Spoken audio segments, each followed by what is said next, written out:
What's up, and welcome back to the Kinda Funny Gamescast for Monday, November 4th, 2024. Of course, I am your host, Tim Geddes. I am joined today by, it's Christmas in November, Joey Noel. Hello. And joining us for the very first time on Kinda Funny Content, it's IGN's Logan Plant. Hey, thanks so much for having me. Logan, I'm very, very excited to have you here. I met you at Summer Game Fest this year. We got to have a brief but fulfilling chat about our love for Nintendo. And you were just like, hey, man, like I'm on NBC over at IGN, straight up crushing it. I'm adding that part, but I'm the one saying you're crushing it. And you're like, I'm reviewing more Nintendo games for them. So if you ever want to get a voice, like hit me up. And we tried making it work a couple different times, but here we are now. It's actually happening, so I'm really excited to have you here for the Mario and Luigi Brothership review. For a game I loved. I love it so much, Tim. I mean, that's the problem. Hey, look, when we're talking about games, sometimes you win, sometimes you lose. We're getting a little ahead of ourselves here in terms of what we think about the game. But, I'm happy to have you here, and hopefully we can have you back for something that you might be a little bit more positive on. But, absolutely. Hey, these are just the cards that were dealt. We planned this before we knew. But, again, getting ahead of myself here. Let's start with this. This is the Kinda Funny Gamescast. Each and every weekday, we get together to talk about the latest in video games, reviews, previews, predictions, all of that, the big topics that you want to hear about. If you love what we do, please support us with the Kinda Funny membership on Patreon or YouTube to get all of our shows ad-free. Watch us record them live and get a daily exclusive show. For a chance to be part of the show, submit your thoughts and opinions as YouTube Super Chats as we go. A little bit of housekeeping for you. Greg Miller is going to New York this week. He's going to be at the Limited Run Games Shopify pop-up in New York City. Greg's meeting and greeting in the Big Apple from 10 a.m. to 6 p.m. Saturday. Kevin Smith, Jason Mewes, and Jared Petty will also be there. What a lineup of people. I love it. Goddamn, I love Jared so much. But more importantly, so will the Game Awards 2015 trending gamer, Greg Miller. RSVP for Saturday. We can't let him write his own housekeeping things anymore. You can go to kindafunny.com/NYC to RSVP now. So yeah, if you're in New York, definitely go say hi to Greg, say hi to Jared, and all of them. You already got a Games Daily where Blessed Mike broke down all the news about how Dragon Age the Veilguard is not getting DLC. After this, we're doing a Dragon Age Veilguard stream, continuing Greg and Andy's journey with Nick the Dwarf.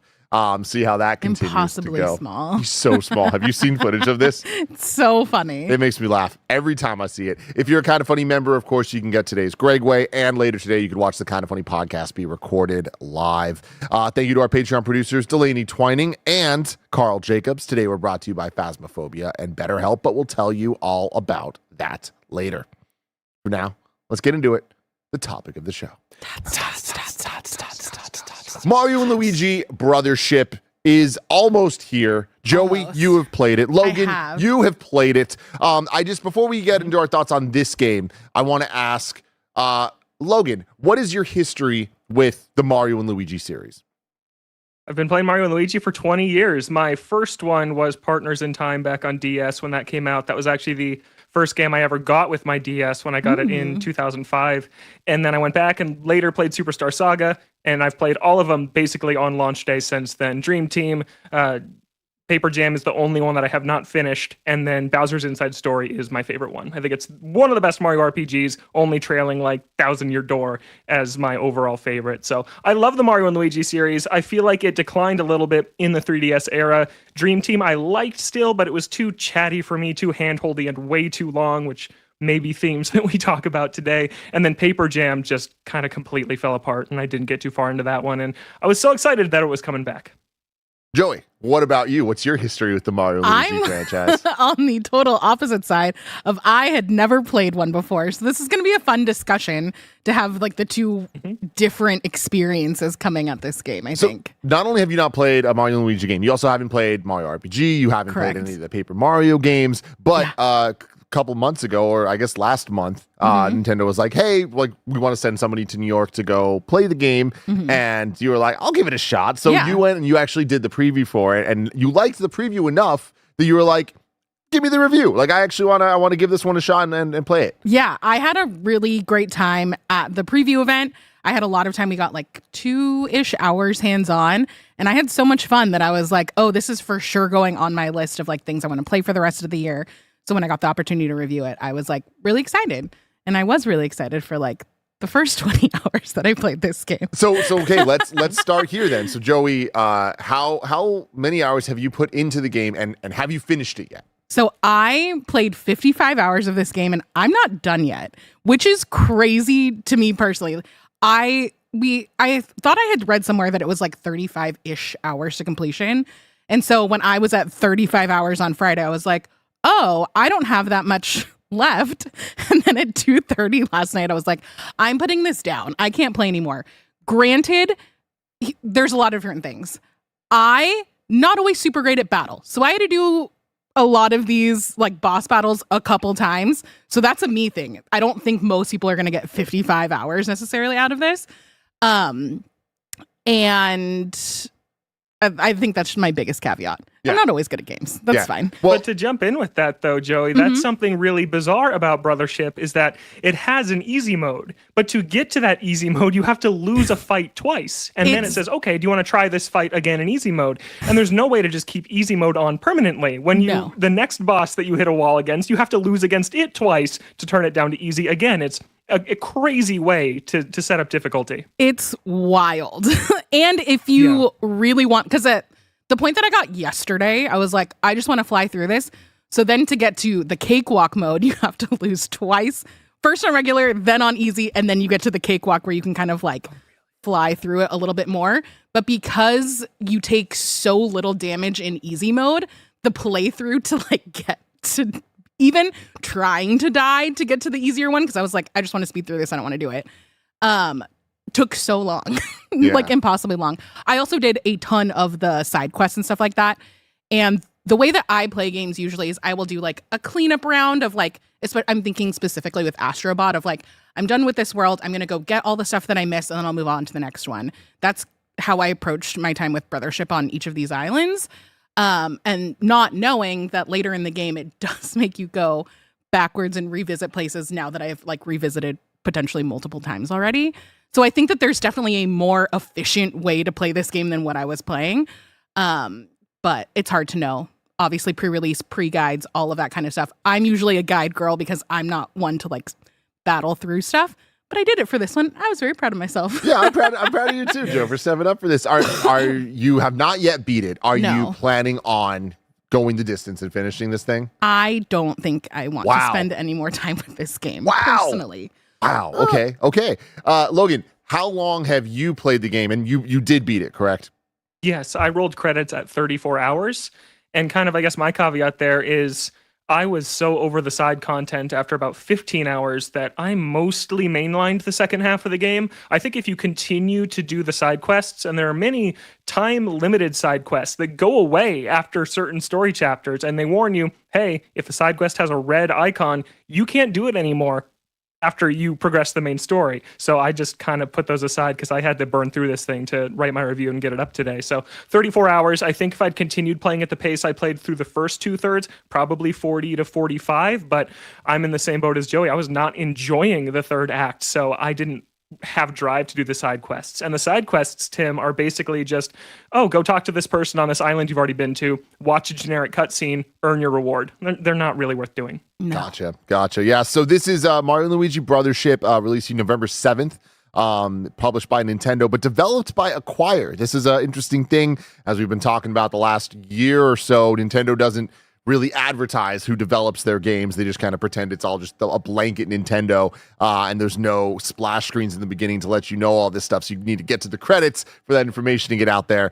Acquire, not a name that I was familiar with, so I did a little digging on this. It's a Japanese game developer, mainly known for their Tenchu and Way of the Samurai series, but in 2011, the company was acquired by Gung Ho Online Entertainment, and it co-developed Octopath Traveler 1 and 2. So that's kind of their pedigree, which I guess does make some sense of jumping from RPGs like Octopath to this series. But Logan, do you have any familiarity with that?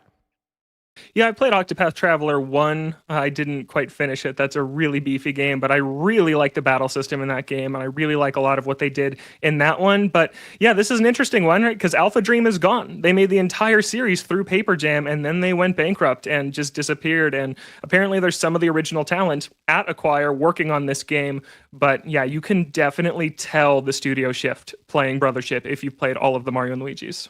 Yeah, definitely want to dive deeper into what exactly you mean by that. But before we get too far, Joey, I know that you haven't officially beat it yet, so you're not going to officially put a final score on it. But based on your experience, your 55-hour experience of this, what would you give Mario and Luigi Brothership on the Kind of Funny scale? On the Kind of Funny scale, I'm giving it a 6. I think it is okay.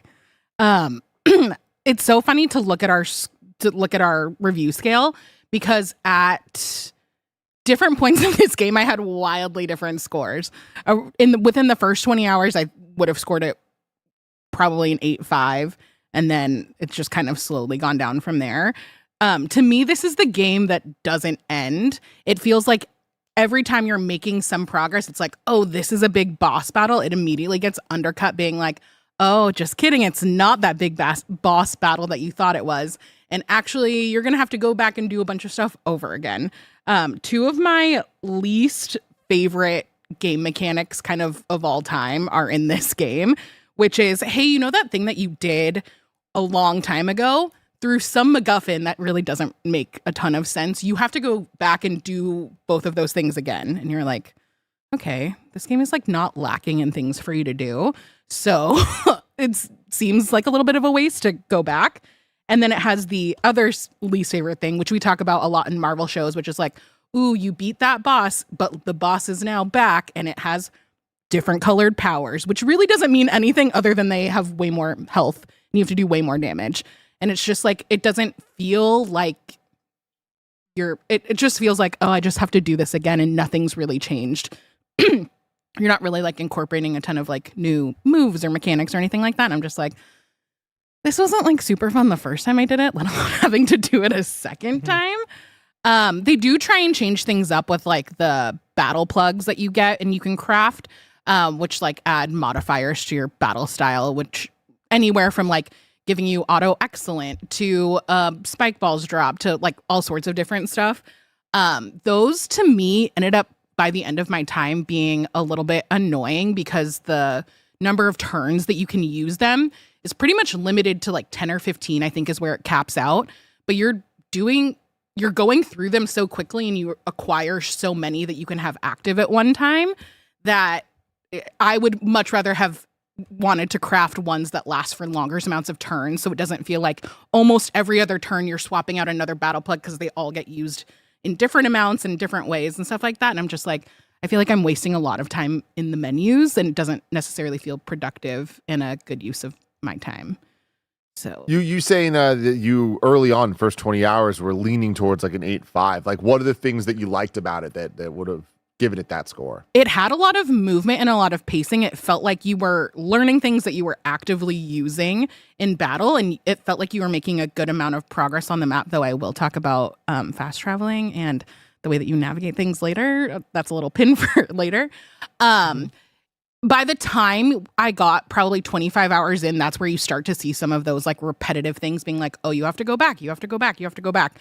And for some of my time where I had already gone back, it did feel just like repetitive. And I was like, I just feel like I'm doing the same things and seeing the same people over and over again. And I'd like to figure out what the rest of this game looks like. I also think that the story is like pretty thin and definitely doesn't. I think if the story was a little bit more robust and it carried you further through some of these repetitive gameplay moments, I would be more motivated because I'm like, oh, I want to keep going. I want to keep going. But it felt like being a horse with like a carrot dangling in front where like every time you think you're going, they just pull it straight back. And you're like, okay, well, at what point is this my fault now for continuing to get on this kind of merry-go-round? Yeah. You know? So, okay, Logan, what about you? What score did you give this on the IGN scale? Yeah, on the IGN scale, I give this a 5 out of 10, which means mediocre. It doesn't mean bad, as I think a lot of people take a 5 out of 10 to mean. And I actually, real quick, wanted to pull from our review guide, which is public. You can go and look at this site just to read off what a 5 means at IGN, because it perfectly sums up how I feel about this game.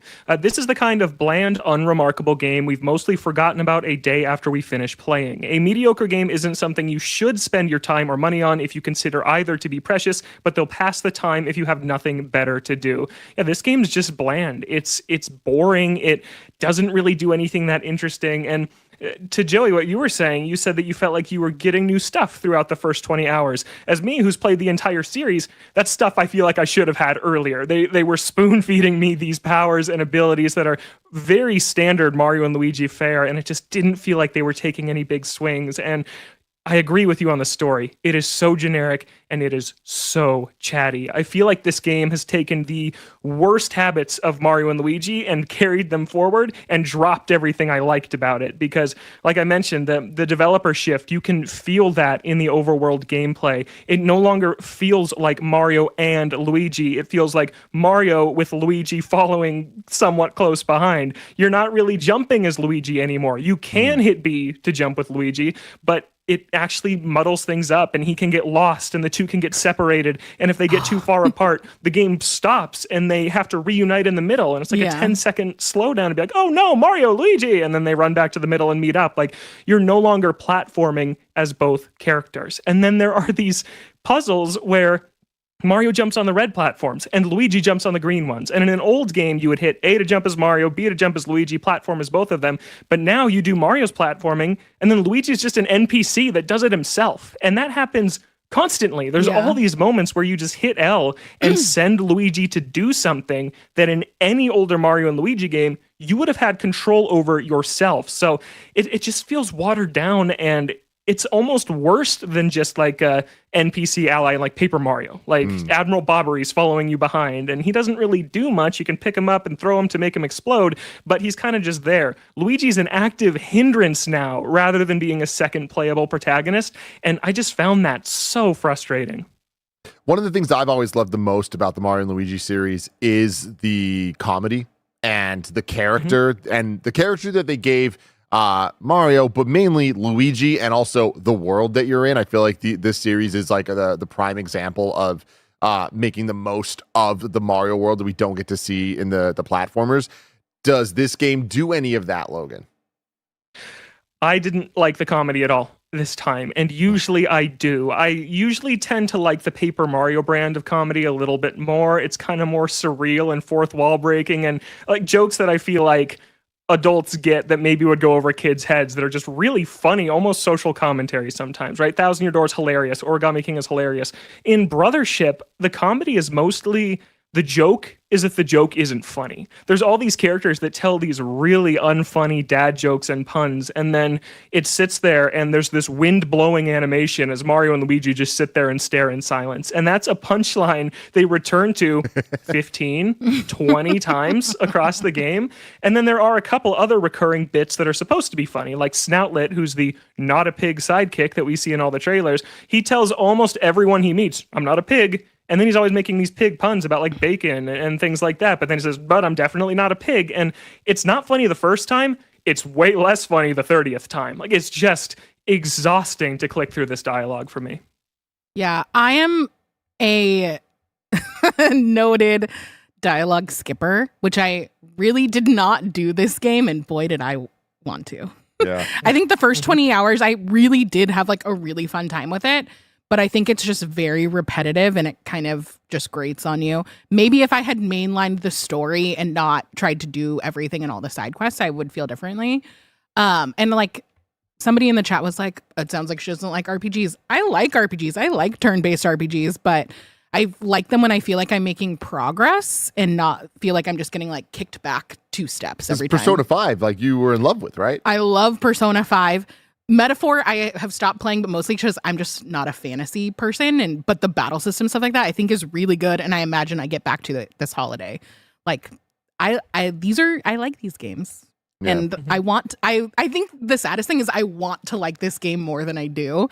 Like, same. I want to be able to go back and finish it, but I feel like just a little bit burned on all the time that I've put in and how it's handled it, that I'm like, I don't really care on a story level. And I haven't found I found the battles to be a little bit more annoying than satisfying. So between those two things, that doesn't give me a ton of motivation to go back to it. Logan, I have a question for you as a more long-term Mario RPG fan. So something that I've been feeling in the last year is getting Super Mario RPG Remake, getting Thousand Year Door Remake. Both of those, I would say, are debatably the 1 and 2 Mario RPGs of all of them. And I like on the day you ask me, I can switch which is 1 and which is 2, but they are the 1 and 2.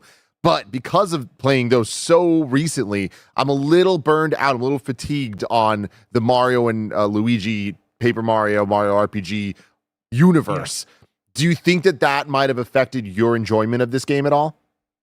I really don't think so, no, because I played Superstar Saga again this year just to kind of get back in the Mario and Luigi vibe, right? I really wanted to be ready for this one when it came in, and I didn't feel burned out because Super Mario RPG is not that long, 15 hours or so. That was a really quick, breezy thing to play through. Thousand Year Door, I know like the back of my hand. I reviewed it. I gave it a 9. I adore that game, and it felt like a treat to go back and play this. So no, I was ready. I felt like I was actually primed more than ever for a new one because those were both remakes. Those were both games I had played before. So the first new Mario RPG with actual RPG mechanics in years, I was so ready for it. And no, if this thing had just been better, I would have been in love with it. I also wanted to like it more than I did. And this is getting a little more into the businessy side of Nintendo things. I'm really bummed that this game will probably sell better than Thousand Year Door. Thousand Year Door came out in May. It didn't get a holiday season. It's a remake. And this is the new November title for Nintendo. They're pushing this holiday season. And you got to play Thousand Year Door. That's my biggest message with Brothership is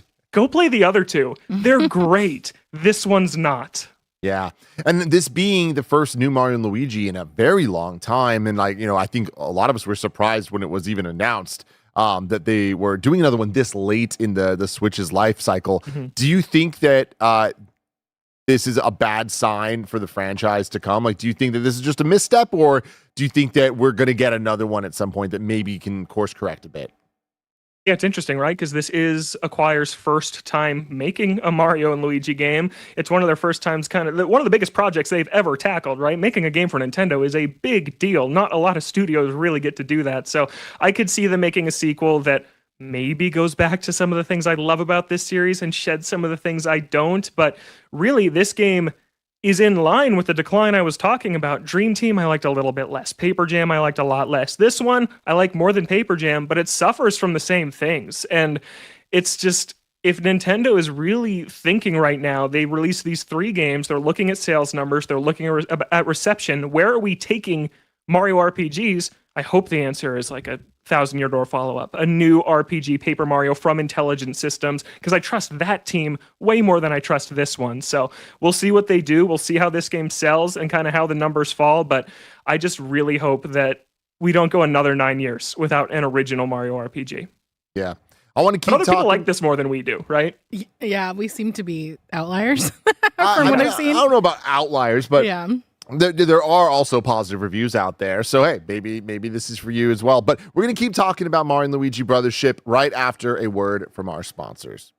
This episode's brought to you by Phasmophobia. The genre-defining horror game is finally out now on consoles. Yes, that's right. The phenomenon that is Phasmophobia has finally entered console early access on PS5, PSVR 2, and Xbox Series X and S, with full cross-play support across all platforms from day one. Join the already almost 20 million players on Steam, including our very own Snowbike Mike, and get ready for some spine-chilling ghost hunting with up to 3 friends. Experience the horror as you investigate immersive haunted locations and gather evidence to help you succeed. With several different ghost types and unique traits, no ghost hunt is ever the same. Making sure you work as a team and utilize your equipment is the key to making it out alive. It's time, Ghost Hunters. Phasmophobia is out now on PS5, PSVR 2, and Xbox Series X and S. Gather your friends and prepare for the terrifying ghost hunts that await. This episode is brought to you by BetterHelp. I want to take a moment and say thank you to Barrett. Barrett always goes above and beyond to keep all of our shenanigans going. This month is all about gratitude, and in addition to Barrett, there's another person we don't get to thank enough. ourselves. It's sometimes hard to remind ourselves that we're trying our best to make sense of everything, and in this crazy world that isn't easy. Therapy helps you find your strength so you can ditch the extreme resolutions and make changes that really stick. You can get out of your negative thought cycles and find some mental and emotional peace, and it can give you the tools to find more balance in your life. Some of my best friends use BetterHelp and love how helpful it can be for learning positive coping skills and how to set boundaries. It empowers you to be the best version of yourself, and it isn't just for those who've experienced major trauma. Just fill out a brief questionnaire to get matched with a licensed therapist and switch therapists anytime for no additional charge. Let gratitude flow with BetterHelp. Visit betterhelp.com/kindafunny today to get 10% off your first month. That's BetterHelp, HELP.com/kindafunny. And now that we're back, I want to talk about some more of the gameplay elements of Mario and Luigi Brothership. Combat, let's start there. Joey, what was your experience with the combat? I think it's fine. You are pretty limited in what kind of moves you can do. You have a hammer, and you have a jump, and then you can also do the bros moves, which are like the kind of supers that incorporate both brothers. It gets pretty old using the hammer and the jump kind of over and over again. I think a lot of that is just the amount of time I've put into it. I think if I had played a smaller amount, I wouldn't be as down on it. The bros moves I think are fine. There was only like a couple for each that I really liked. So it does get annoying at parts when they force you to use some of the other ones or to go kind of outside of the ones that you've used for the majority of the game. But I was not particularly moved by them. Logan, what about you? Yeah, the combat is actually the one bright spot for me for most of the game. I think it suffers from the same thing we talked about earlier, that it goes on 10 hours too long, and I was sick of it by the time I finally finished the game because it's not adding anything really new in its final third. But up until that point, I actually really, really liked this version of Mario and Luigi combat. I think where it's always excelled is actually the counterattacks, not even necessarily the attacks. But in Mario and Luigi, more so than in Paper Mario, you can deal a lot of damage back to an enemy when it's attacking you. And each enemy has a different tell, so you know exactly when to counterattack by either jumping or using the hammer. And there's just really, really cool uses of that mechanic in Brothership. I think one of my favorites is there's this enemy called the Snapter that flies in and picks up one of the brothers, and then they go off screen. And then as they're flying back in, you have to listen. And if Luigi screams, it means he's going to bowl Luigi at Mario like a bowling ball, try to hit him. And if Luigi doesn't scream, it means the Snapter is going to swoop down and Mario can jump over and bounce off the Snapter. And it's all these patterns that you won't know the first time you encounter an enemy, but then you'll kind of file it away and know when I run into the Snapter, I need to be listening for this. I need to be reacting this way. And that's really, really, really cool stuff. And then basic jumps, hammers, and the bros attacks are cool. They're super flashy, they're super cinematic, and it's the one place in Brothership that you can tell, wow, this is a home console game. This is a game on Switch, not on DS or 3DS anymore, because, yeah, they're really vibrant, bright, and super cinematic. So I liked combat a lot. And then Joey talked about the battle plugs for a little bit. That is a brand new mechanic in Brothership where it's basically as if Paper Mario lets you swap out which badges you had equipped at the start of every single turn. So you're constantly changing your loadout at the start of every turn. If you have a flying enemy, you can equip an anti-flying attack, which is a guaranteed critical hit if you jump on a flying enemy. There's a kaboom attack, which does this shockwave of damage to every enemy nearby your main target. And the best thing about them is that they chain together in really cool ways. So if you equip the kaboom attack and the iron ball attack, then when that shockwave of damage goes out, it also drops an iron ball on every enemy impacted by that shockwave of damage. And it's the one place where Brothership doesn't beat you over the head with exactly what it wants you to do. It's the place where the tutorial card for those combos doesn't pop up till you've tried it for the first time. So it's cool, it's experimental, and I really liked it. But I also agree with Joey that in the final third of the game, these things only start recharging when they hit 0. There's no way to recharge them when they have 1 or 2 left, like in a menu screen. So it's like if you had to let your phone die before you could plug it in to charge it. It doesn't make any sense. So you get into these encounters where you're just juggling all these different plugs, like, oh, which one goes where? I only have 2 uses left here. And there's a couple boss battles where they give you a full refill. So, okay, you're back up to full strength now. But in the final third of the game, it mostly felt like I'm just using the ones that I have left. I'm not really strategizing anymore because I don't really have a choice to. So again, if this game ended at 25 hours, that'd be great. Yeah. Did you end up using a lot of the battle plugs that you craft in the back half of the game? Yeah, I did. In some of the later boss battles, there's some really powerful battle plugs that you get later on. And so yeah, I was mixing and matching mostly because you have to fight a lot in this game. So yeah. But one weird thing I want to talk about the battle plugs, and it's just another instance of the overworld gameplay being pretty miserable, is to craft new battle plugs, you need to collect these sparkly bulbs that appear in the overworld. And they're designated by these sparkly spots on the ground or on walls. And you walk up to them as Mario and you pluck the sparkle out of the wall, and then it explodes into 5 to 6 different pieces. And then you have to chase them around and grab them to add them to your inventory. It's not fun the first time, and again, it's way less fun the 30th time. Why is it like this? I just kept asking myself throughout this game, why is it like this? And that's one example of it. Yeah, that didn't bother me as much because you can have Luigi just auto run around and pick them up for you. Yeah. But then it's you're kind of tethered to Luigi of like you can only go so much further and do other things while he's running around to get stuff. And then also if those bulbs go too far out of his purview, you have to like run closer to the bulb, tap L again to get him to pick it up. And it's just like a little bit so unnecessary, annoying. You brought up the visuals, this being the first console Mario and Luigi RPG that we've ever had, it being on the Switch. How'd you feel about the visuals? How'd you feel about the performance, Logan?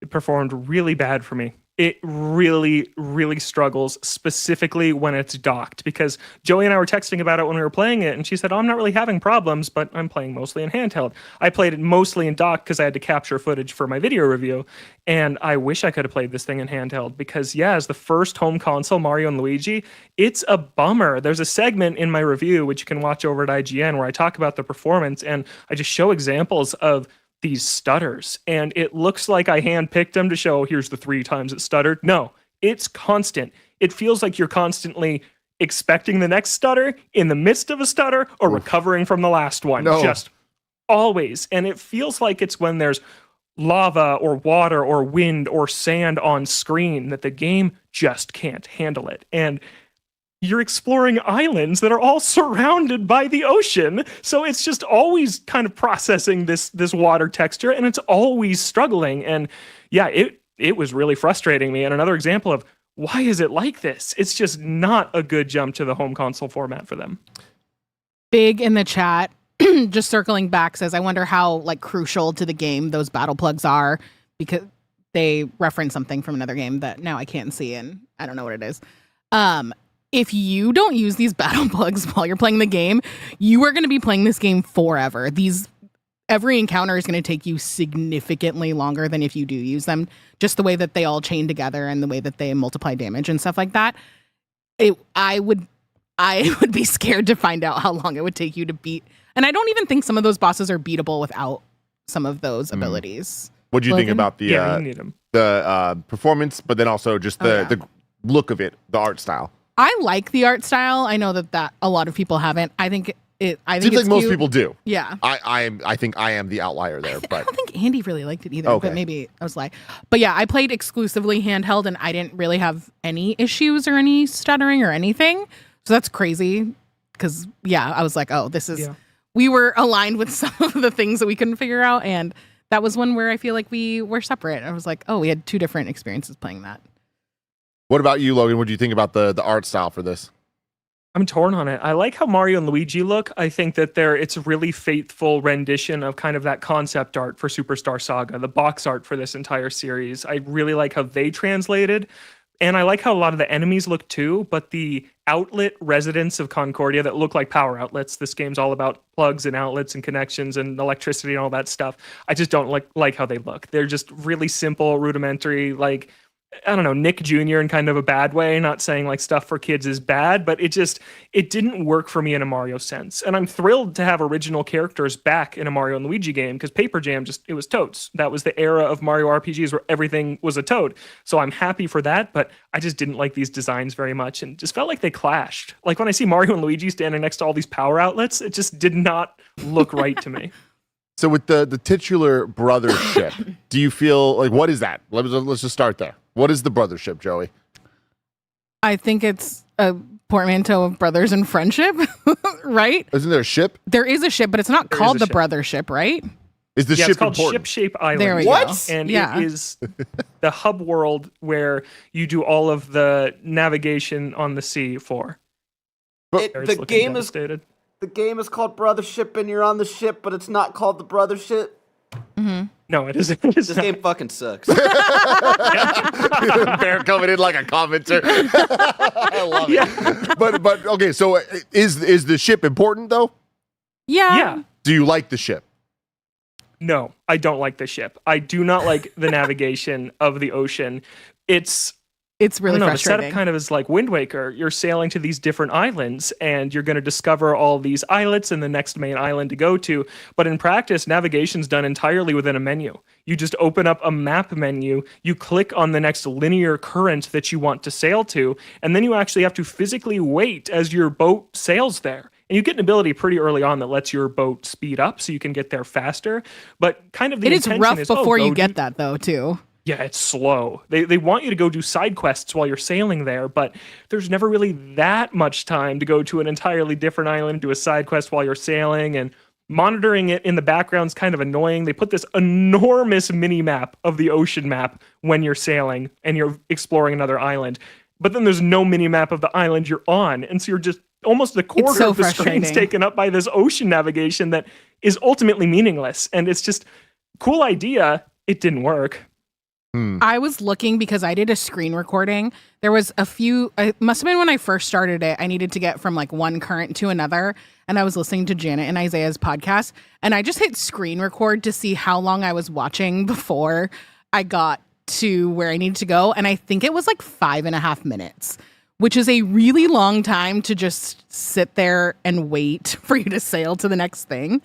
The other thing that I found annoying about the home ship is the warp pipe that you come out of when you travel back to the island to going to the like periscope thing that launches you out to go to a next one. The cannon, yeah. Thank you. The cannon is like the entire length of the island practically. So you're constantly kind of running from this pipe over there, and especially for some of the islands where there's a lot of traversal and travel, I feel like I just kept constantly like had to run across this entire ship island when it could have It's just like you're been going right to miss your next to us. flight. It's like, Yeah. oh shoot, we're here. I got to get over there. And then you don't get to the gate in time and you have to sail around the circle again. And yeah, it's not a fun mechanic. Yeah, it is crazy that they leave the like sailing seas mini map up the whole time, but they don't give you a mini map of the island that you're on. Yeah, it's bizarre. So you're constantly toggling plus on and off to see like, oh, am I even going in the right direction of the objective?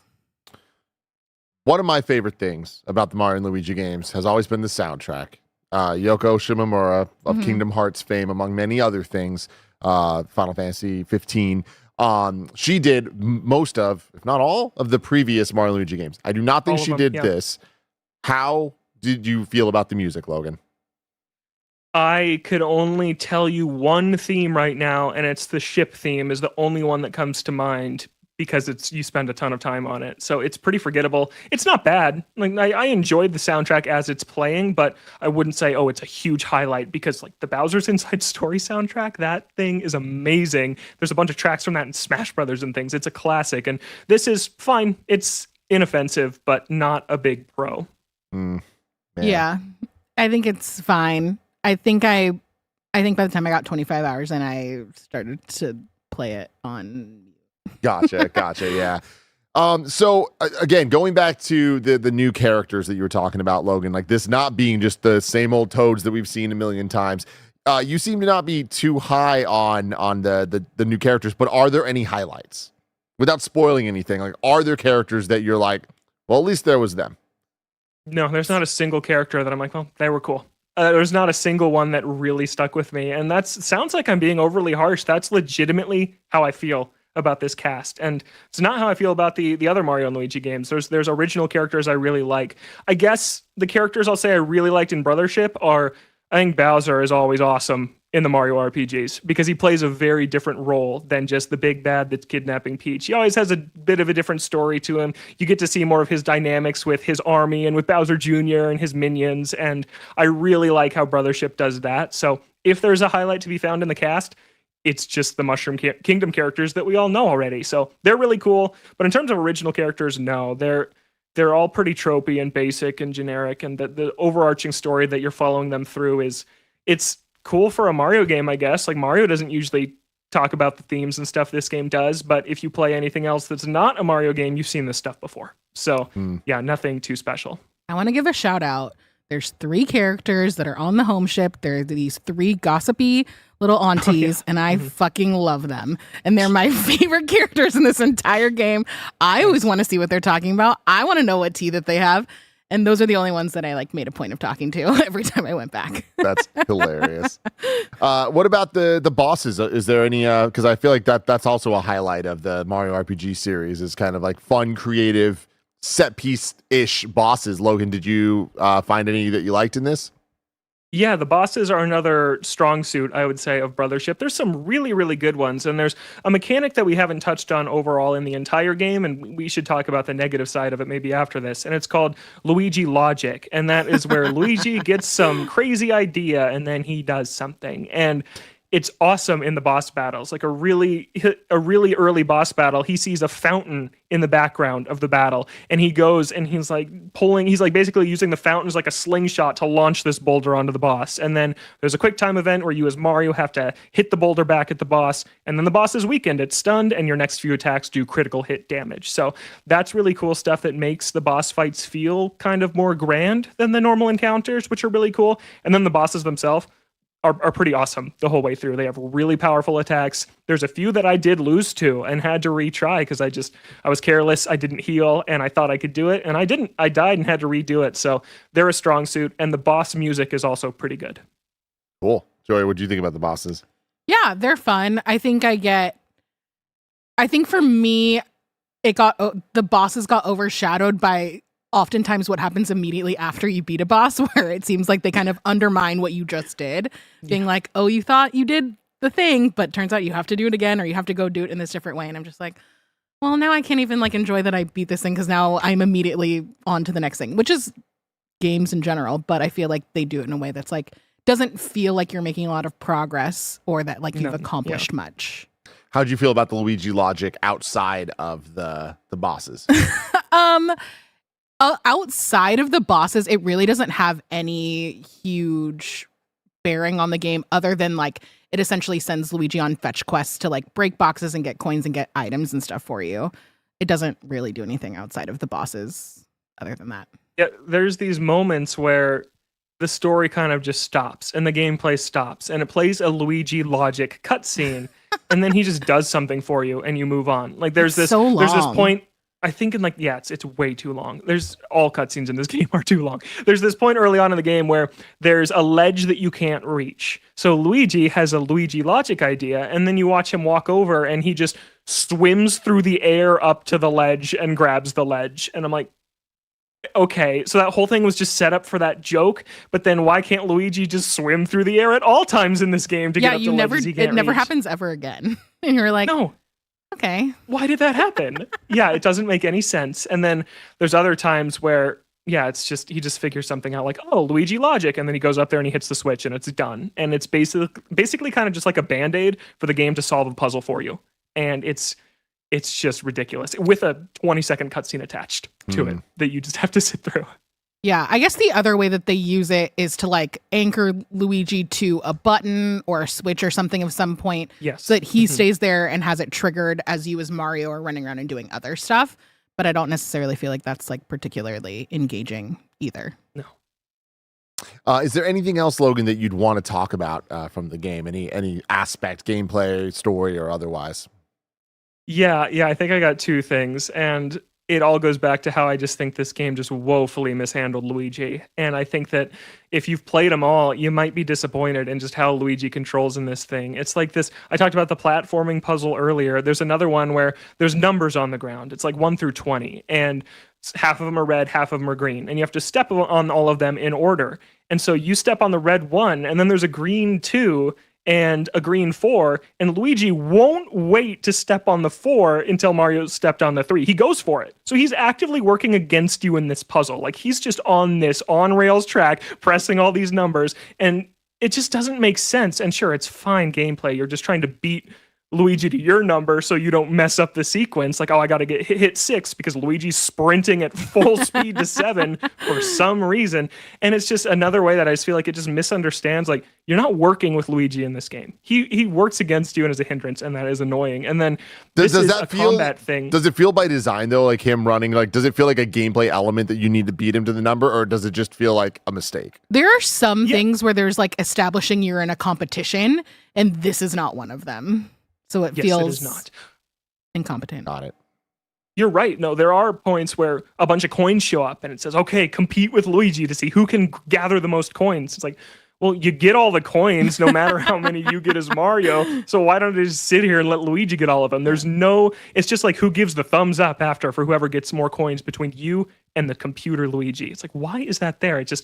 It feels like it's not designed to be a Mario and Luigi game. It's stuck in the middle of the old style and trying something new. And I'm all for trying new things. I think that's great if you want to try to take this series in a new direction, but they didn't. They didn't have ideas to take it in a new direction. They made puzzles for the old style, but then half of them are just done for you, so it doesn't make sense. And then the other thing that I think will bother longtime Mario and Luigi fans is in combat, Mario and Luigi have these blocks that appear above their head, right? You jump to hit the jump block, you jump to hit the hammer block to select your attacks. That's always how it's worked. And in every Mario and Luigi game in the past, you hit A to select Mario's attacks and A to execute Mario's attacks, and you would hit B to select Luigi's attacks and B to execute Luigi's attacks.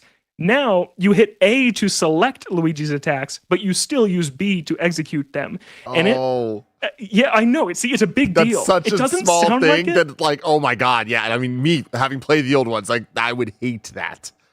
It took me legitimately hours to rewire my brain to start pressing A to select Luigi's attacks and then B to do them. And it's just, again, it's a little thing. It's like, man, they don't get this series at all. They don't get it. That is such a cool little decision that really made, wow, this is Mario's button. This is Luigi's button. But now I would hit B to pick the jump attack and I go, why is it like this? And then I would hit A and just be annoyed. And then you have to move your finger back to B to jump. And it sounds ridiculous, but it is a big deal. And yeah, Tim, you could back me up on that. Yeah, man, that's the muscle memory, but also something that made those games made the Mario and Luigi games stand out from the Paper Mario games or Mario RPG that all have similar battle systems, but like it was you are controlling both Mario and Luigi at the same time that I feel gave this the combat the identity that the franchise had. Even not having the history with the franchise, I felt myself doing that constantly.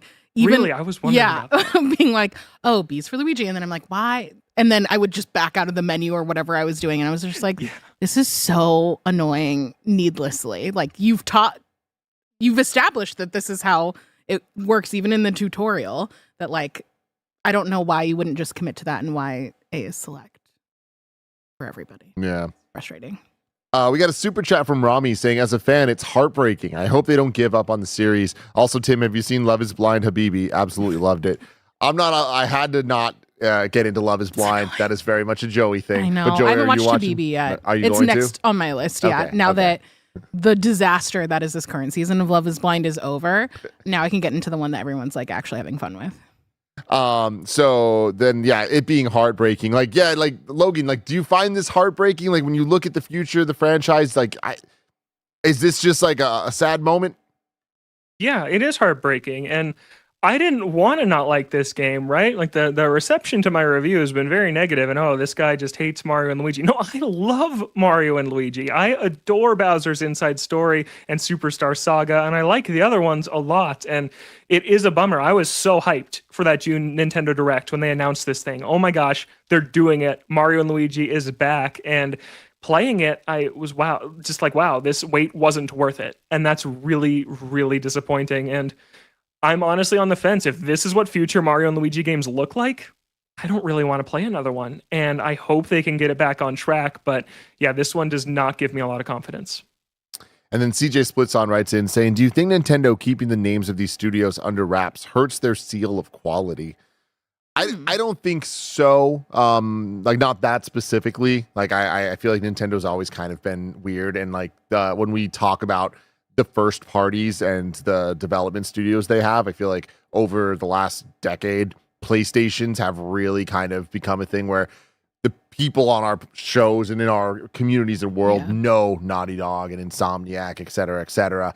Xbox, I feel like mainly due to the acquisitions, have able to kind of gain that as well. And we're talking about the team so much that like, there's kind of like an understanding. Nintendo, to this day, I think even more so now, with how they're not marketing or not showing off their teams at all. Like it's always been a little bit more ambiguous, and you had to really be in the know. And I feel like even myself, as a huge Nintendo fan, I'm often like, oh, the team that worked on Mario Kart. Or the team that worked on the, instead of like actually saying the name of the teams, because a lot of them are very generic sounding or just like, but so I don't know that it actually affects that stuff, but it is, I don't like it, and it's a bummer. Yeah, right. We're really in the weeds as hardcore Nintendo fans where we care about who makes it. Most people who buy this game probably aren't going to know or give it a second thought. So I hate it. I've hated that trend this year of them not telling us who's making it. Like Princess Peach, we didn't know it was good feel till it came out. And that's just, it's a big bummer. And it's definitely intentional. It's clearly a strategic pivot that they have made over the last year to be more buttoned up and kind of have this just banner of, this is a Nintendo game. And yeah, it's not though. Super Mario Brothers Wonder, not the same as Mario and Luigi Brothership. Yeah, absolutely. Yeah. Do you have any final thoughts, Joey, on Mario and Luigi Brothership? Not really. I so badly wish that I wanted to go back and finish this. And maybe with some time off, I will. But for now, this is gonna, I think next on my list is Princess Peach Showtime, actually. Really? Yeah. Oh, interesting. I mean, it's another game that I would put, based on how you guys are talking about Brothership, in the same bucket of not one of Nintendo's best games. But it's also like way shorter. I reviewed Showtime at IGN. I gave it a 7. I thought it was a pleasant time. It's 5 hours. It's a nice game. Listen, I have to do anything I can to avoid being dragged into playing the new Mario Party. So, I'm going with Princess Peach. I love that game. Only because Logan, you might not know this, they torture me relentlessly playing. Okay. So I have to just keep myself. Nick. Nick. Yeah, that's true. Just Nick. That's the Mario Party way, though. Yeah. We're playing Mario Party on Friday, and I'm so excited. I can't freaking wait. Oh I'm the opposite of you, Joey. I'm like, give it to me. Torture me with this. I love it. Logan, any final thoughts on Brothership? Yeah, my final thoughts are play Thousand Year Door. Play the Thousand Year Door remake. If you were planning on getting this and you haven't got that game rules. It still holds up. It runs great. It looks amazing. The story's awesome. It's better in every way. Amen. There we go. Well, Logan, thank you so much for joining us. Where could people find you? Yeah, you can find me on Twitter and Blue Sky at Logan J. Plant. I'm also on IGN's Nintendo Voice Chat, which goes up on audio services and on YouTube every Friday morning. There we go. And then, sorry, did you say where people can find you on Twitter? Yeah. Yes, I did. Sorry, my bad. There we go. Yeah, so go follow Logan. Again, thank you for joining us. You're doing great work over there, over at IGN, and I really appreciate it. And hopefully we can get you back to talk about a game that you love at some point over here in Nintendo Land. But let us know in the comments below if you're still planning on getting Mario and Luigi Brothership, if you played Thousand Year Door, and what you think about that, because I agree with Logan. It is utterly fantastic. But until next time, I love you all. Goodbye.